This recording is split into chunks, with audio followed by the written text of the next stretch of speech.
What moto should you buy? Today I'm going to tell you about the most common types of motos you'll see here on the streets of Cambodia and tell you a little bit about each one of them so you can find one that fits for you. All right, let's get started with the most common one, which is the Honda Dream. Honda is a very popular brand here in Cambodia.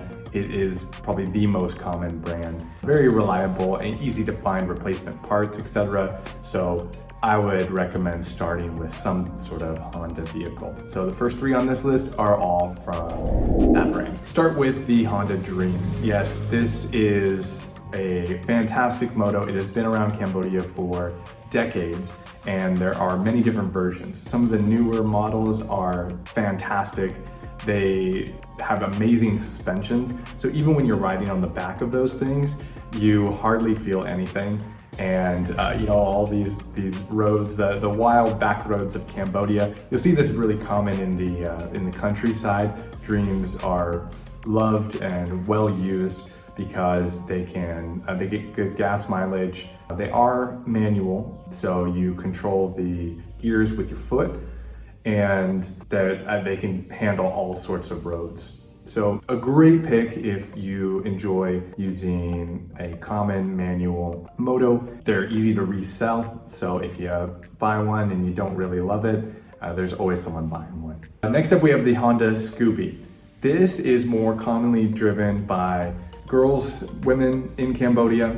It's convenient because it has a place for, you can sit with a skirt or the traditional skirts, and you can also, it's pretty light, so it's easy to maneuver, easy to park. My wife has one, she really enjoys it. I occasionally have had to drive it, and it's pretty fun to drive because it's so light that you can really crank the throttle and just fly. It's automatic, so it's much easier to drive than a manual. And since it's so light, it can like brake on a dime. And so, yeah, maybe it's a little too much fun to drive. I joke that it's like driving on a cloud. I mean, those things can like fly, but probably don't until you're an experienced driver or you're willing to engage in risky behavior, because you never know here in Cambodia when like a dog is going to run out on the street, or there's going to be a random pothole that you didn't see, or another driver. Yeah, it's a little crazy, so just be careful, okay? But this one is very common, and it's a really nice light moto,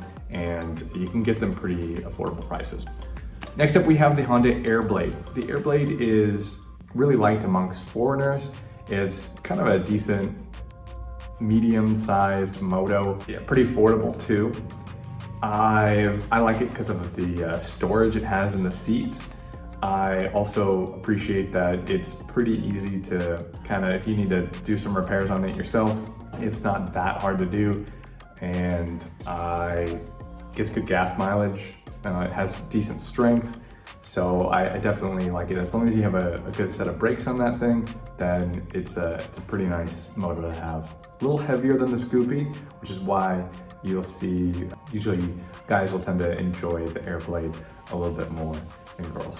Not stereotyping, but that's what we see. So maybe that is stereotyping. So boom, done. Another common moto is the PCX. So PCX is bigger than the Airblade and can be heavier, a little bit harder to park.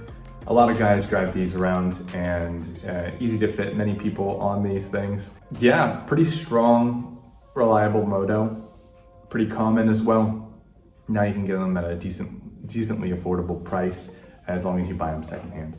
Next up, we've got dirt bikes and motorcycles. So a lot of foreigners will like to go dirt biking, and so you will see people and local Khmer as well riding these dirt bikes. They're a little bit harder to drive in traffic. It kind of feels limiting, like, oh man, you're on a dirt bike, but you're stuck in traffic, and they can be pretty tall. So as long as you're tall, then these things could be easier for you to drive. Nice for traveling through the provinces, etc. And you also got motorcycles. I don't have any particular brands on these two that I would recommend, but you can talk to other people who drive these things. But motorcycles you'll also see they're less common though in Phnom Penh because they can be loud, and they a motorcycle is meant to be driven fast, like on big roads with space and wind in your hair. But in Phnom Penh, when you're driving a motorcycle, more often than not, you might be stuck in traffic and, stop, start type of traffic, and motorcycles can be a little bit bigger, so you're not able to really weave in traffic.